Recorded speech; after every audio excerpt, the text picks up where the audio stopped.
Hello everyone, hello, welcome to the blog. আৰু এই ক্লিপছবিলাক আছিলে কালপানী ধাইগাঁও কৃষ্ণাইত যিদিনাখন সাংস্কৃতিক সন্ধিয়া আছিলে ৰঙালী বিহু উপলক্ষে সেইদিনাখনৰ। আৰু তাতে মই এজনী বিচাৰক হিচাপে আমন্ত্ৰিত আছিলোঁ আৰু কমিটিখনক মোৰ ফালৰ পৰা বহুত বহুত ধন্যবাদ মোক এনেকৈ এটা সন্মানীয় পদত মাতাৰ বাবে। আমাক মাতি মানে আমি যেতিয়া গৈ পালোঁ তাতে আমাক ধুনীয়াকৈ চাহ তাহ দিলে আৰু কি ধুনীয়া মানে খমখমীয়া জিলাপি গৰম গৰম খাই কি ভাল লাগিছে দেই। আৰু এয়া আমাৰ এইজন খুৰাজনক দেখিছে নেকি ধুনীয়াকৈ ভিডিঅ' কৰি আছে আৰু এইটো স্মৃতি তৰ্পক আৰু যিহেতু পতাকা উত্তোলন হয় সেইখিনি মই অলপমান এনেই দেখুৱাই দিছোঁ আপোনালোকক। আৰু পূৰা মানে মানুহখিনি গোটেইখিনি গোট খোৱা নাই, আহিব লাহে লাহেকৈ মানুহ। আৰু এই গছডাল দেখিছেনে কিমান ডাঙৰ, এতিয়াতো এনেকুৱা ডাঙৰ গছ দেখিব পোৱাই নাযায়, চবফালে খালি গছ কটাই মানে কি ক'ম আৰু গছ কাটি শেষ। তাৰপিছত মানে হেৰি হৈ গ'ল, মঞ্চ উদ্বোধন হৈ গ'ল আৰু আমাকো লগতে সম্বৰ্ধনা জনোৱা হ'ল। আৰু বহুত ভাল লাগিলে এনেকুৱা নিচিনা এটা অনুষ্ঠানত থাকিব পায়। আৰু মানে গাঁৱৰ মানুহখিনি কমিটিৰ মানুহখিনি মোৰ বহুত ভাল লাগিছে, ইমান সহজ সৰল। আৰু সকলোৱে ভাত খাব গ'ল কিন্তু মই ঘৰৰ পৰা ভাত খাই গৈছোঁ কাৰণে মই ভাত খাব নগ'লোঁ, এনেকৈ ৰখি আছোঁ।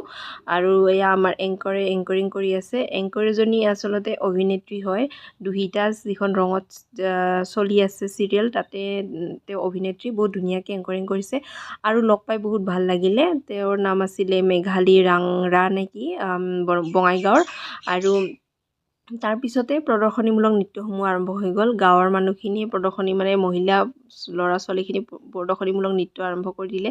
আৰু অলপ আগতে যে এজন সৰু ল'ৰা দেখিলে, সি ধুনীয়াকৈ মানুহে মানুহৰ বাবে গানটো গাইছে, এইটো কাৰণে শলাগ ল'বলগীয়া, ইমান সৰুতে যে ইমান ধুনীয়াকৈ গানটো গাইছে।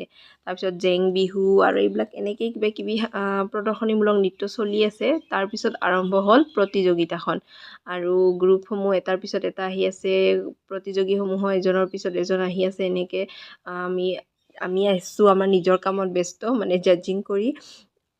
তাৰপিছত মাজে মাজে আমাক চাহ বিস্কুট কিবা কিবি এইবিলাক যোগান ধৰি আছে আৰু মানে টোপনি নালাগিবৰ কাৰণে।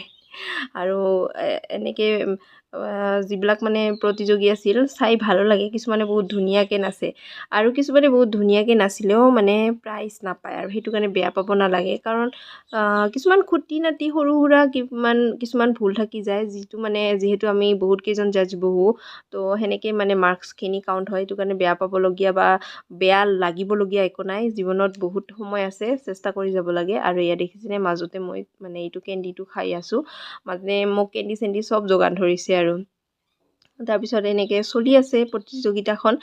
আৰু মই একদম বহুত মানে ভাল লাগিছে দেই, মানে জেগাখনত গৈ মানুহখিনি ইমান সহজ সৰল। আৰু এই ল'ৰাজনে কি ধুনীয়াকৈ ডান্স কৰিছে, সি কিন্তু প্ৰতিযোগিতাত নাছিল, সি প্ৰদৰ্শনীমূলক নাচিছে। তাৰপিছত আমি এনেকৈ কৃষ্টি আছিলে, ৰাভা কৃষ্টি দল, তাৰপিছতে কি কয় বিহু হুঁচৰি দল, এনেকৈ আৰু বাকী অসমীয়া দলীয় নৃত্য, অসমীয়া মানে একক নৃত্য, আৰু এয়া গাৰো নৃত্য কৰি আছে প্ৰদৰ্শনীমূলক হিচাপে। আৰু আহি গ'ল খোৱা পিয়া চলিয়ে থাকিব, এয়া কণী বইল আৰু চাহ আহি গৈছে। আৰু এইফালে প্ৰতিযোগিতাখন চলি আছে, ৰাতিপুৱাও হৈ গৈছে, কিন্তু মানে প্ৰতিযোগিতা শেষ হোৱা নাই। বহুতখিনি মানে কেটেগৰী আৰু লগতে বহুতখিনি কণ্টেষ্টেণ্টছ আছিলে। আৰু আমিও পূৰা এনেকৈ চাই আছোঁ। আৰু মূৰত যে মই গামোচাখন লৈছোঁ, নিয়ৰ পৰি গৈছে দেই। আৰু আমাক মাজতে মানে এংকৰজনী আৰু মোক মানে পাব্লিক ডিমাণ্ড, আমিও ডান্স কৰি দিলোঁ। মোৰ মানে কি ক'ম, কণ্ডলাতে লওঁ বুলি সেইটো গানটো নাচিম বুলি ভাবিছিলোঁ, লাষ্টত কিবা এটা বেলেগ গান, মানে লাজে পাই গৈছোঁ মই দেই। যেই হওক ভাল লাগিছে নাচি। আৰু মানুহখিনি চাব পাৰে ইয়াক কেনেকৈ এনজয় কৰি আছে। তাৰপিছতে বিহু হুঁচৰি দলকেইটা একদম শেষত, তিনিওটা দলে একদম শেষত আহি পাইছে। আৰু তেওঁলোকে বা কি কাৰণত ইমান দেৰি কৰিছে নাজানো, মানে নানাচে, মাতি এংকৰ ভাগৰি লাষ্টত এংকৰে মানে ঘৰত গ'ল, কমিটিৰ মানুহে আৰু লাষ্টত মাতি মানে উঠাব পাৰিলে। ইমান দেৰি কৰিছে বিহু হুঁচৰি দলকেইটাই, একদম ৰাতিপুৱা 6:30 বাজি গৈছে। আৰু আমিও যি হওক জাজিঙত আছোঁ যিহেতু গোটেইখিনি কমপ্লিট কৰিব লাগিব, আৰু আমি ডিক্লেয়াৰ কৰি দিলোঁ। কিন্তু মানে মোক যিহেতু আনিব যোৱা কথা আছিল, গৈ পোৱা নাছিল, সেইকাৰণে মই আছোঁ আৰু অলপ টাইম। আৰু ইয়াৰ গাঁৱৰ ল'ৰাখিনি কি ধুনীয়াকৈ ডান্স কৰি আছে। কোনোবাই বোলে আঙুঠি হেৰুৱা পালে ধুনীয়াকৈ আহি কমিটিত দিলে। আৰু এয়া কমিটিৰ ল'ৰাসকলে ধুনীয়াকৈ গান গাই আছে, বহুত ভাল লাগিছে গৈ মোৰ কালপানী যিখন জেগাখনত। থেংক ইউ ফৰ ৱাচিং দ্য ব্লগ, বাই বাই।